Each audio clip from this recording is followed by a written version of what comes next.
Guys, we've been working on something big and we are excited to unveil it in just a couple of weeks once everything is ready. In the meantime, we want to hear your guesses about what it is. The first person who guesses it correctly will get it for free.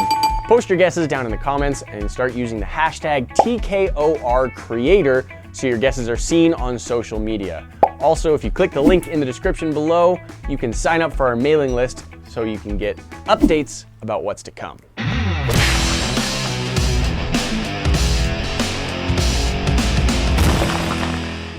Hey guys, today we are here with my friend Josef and we're going to do something that a lot of you have asked about. We are going to do some introductory blacksmithing. Now Josef, tell us about what blacksmithing experience you have. Well, I first got into it when I was 11 by reading books. I found a reference in a book to an old way the blacksmiths practice, which is to forge clay, which does not require the hot fire or any of the dangerous stuff. And so it's a really good way to start in your kitchen. We'll take some refrigerated oil-based clay and learn some basic blacksmithing techniques. Once we've got those techniques down, we'll use our backyard foundry as a furnace and apply what we've learned to some real iron.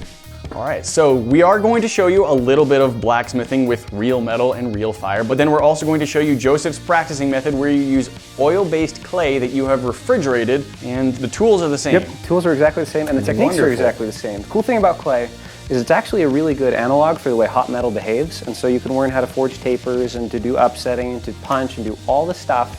And it's actually less forgiving than iron, and so it's a really good way to practice and see where you're making mistakes. Brilliant. So, all right, talk about the tools. Okay, so hammers have a couple of different faces. Typically you'll have a face of a hammer which is flat, and then you have a back end which does something else. This will flatten metal in all directions. And so as you squish the metal, it's going to squish this way and this way.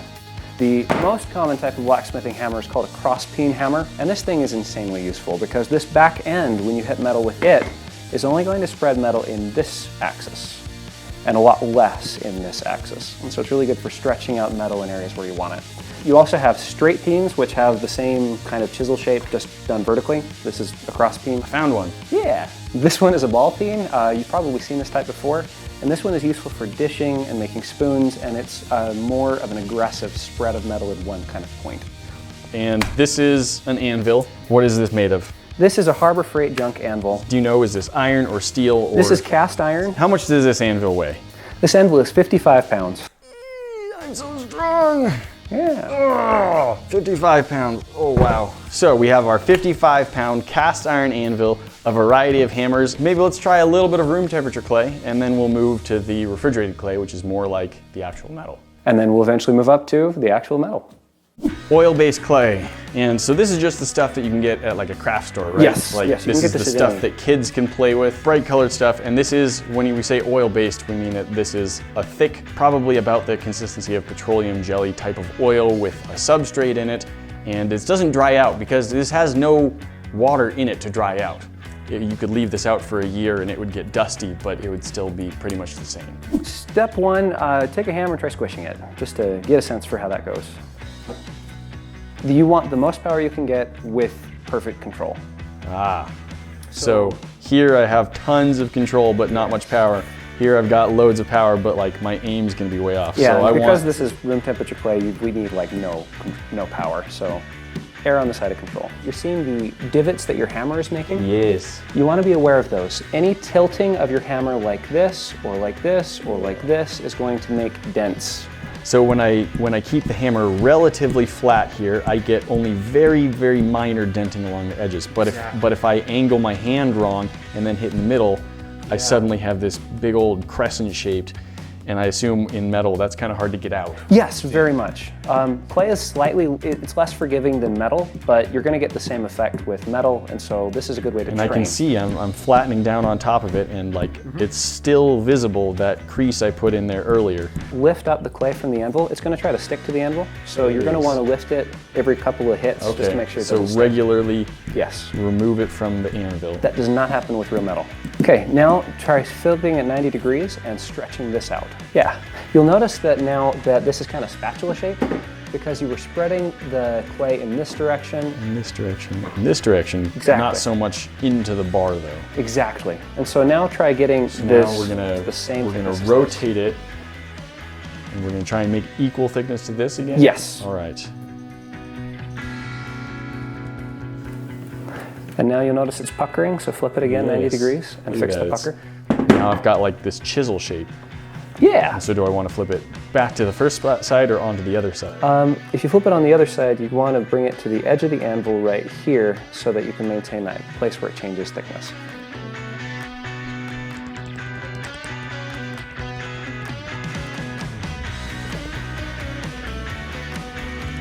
Yeah. All right, I've still got kind of this channel going down the middle. Is that? Yeah, that's pretty normal for starting. See if you can smooth it out as best you can. With refrigerated clay or with hot metal, I would have to be hitting this a lot harder. Yes, but you'd also get less of this. You get a trade-off in that it's harder to make big mistakes when it's harder. This is similar to working at a low red heat when you're blacksmithing. Typically what smiths will do is they will forge the rough shape and then at a cooler temperature they'll take out the dents. Interesting. I have a slightly flatter piece of clay. It took me several minutes with a hammer and an anvil to do it. The next thing I'd like to show you how to do is how to make a leaf. So what I'm going to do is I'm going to use this hammer for most of what I'm doing. All right. And the first thing I'm going to do is what's called drawing a taper, which means I want to make this pointy. So I'm going to take my hammer and angle it, and I'm going to angle my clay a little bit, and I'm going to whack it, rotating 90 degrees every time. So now it's pointy. And the next thing I'm going to do is I'm going to hold it over the edge of the anvil and I'm going to whack right over the transition between the anvil and empty space. And that's going to create that shape, that kind of step down. See that? Yes. Now I'm going to do the same thing on the other side. I'm going to rotate that. This is forming the transition between the leaf and the stem. So now I've got the stem thinner. Now I'm going to round off the corners by pointing the corner up to make it into an octagon. And now just getting it as smooth and round as I can. So now it's round. But I'm going to sit this on the anvil like this, and I'm going to make it flat. And I could finish it there, but I'm not going to. And so what I'm going to do is unstick it. Now I'm going to use the cross peen end of the hammer to rotate out the shape of the leaf and also put in the definition. And there, I've got a leaf. And then the last thing you want to do, I'm going to throw a hammer on here to simulate having an actual step down here. I'm going to hold it over this spot right here. I'm going to tap it to give it a little bit of character. And then I'm going to tap down the tip to make it look a little more organic. And there's a leaf. Brilliant. All right.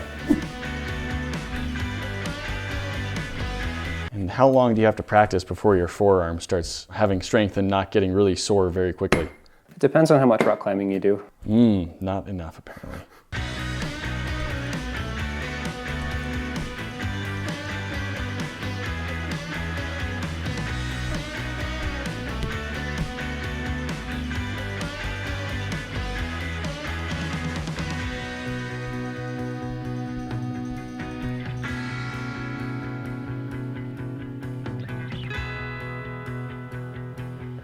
I leafed.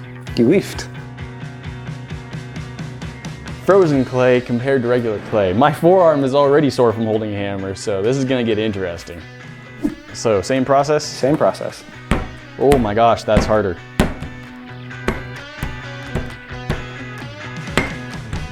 That's a great point. Thank you. Do a step down. There we go.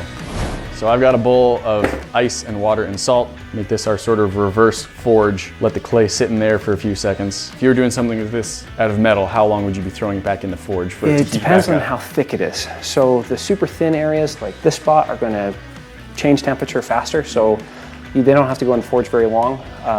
If you're doing something really thick, you can wait until you're an old man, like just forever. Is that thin enough or should I go thinner? That's perfect. That's perfect. And now you have some room to work with.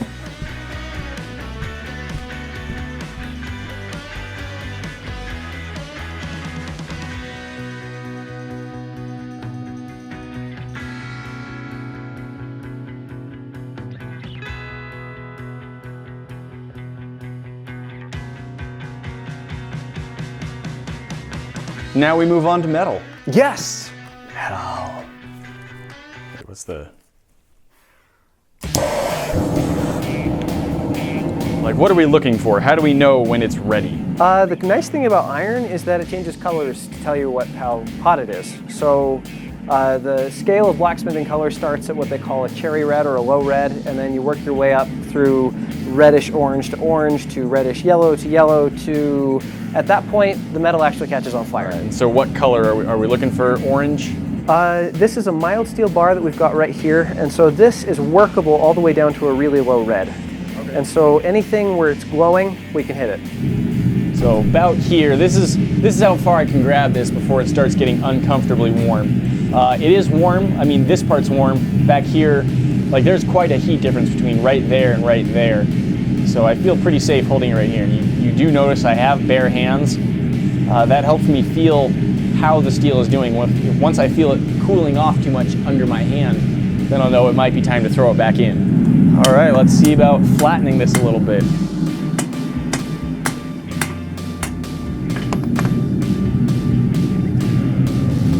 Got some fun flaking here.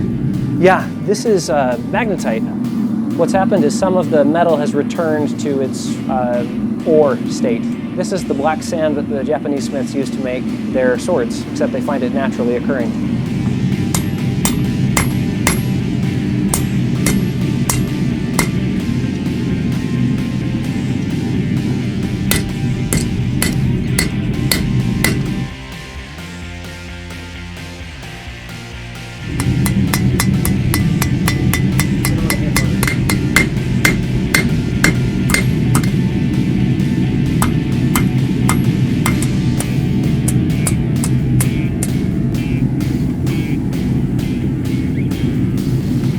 What do you think, Joseph? The finest leaf that blacksmithing has ever seen?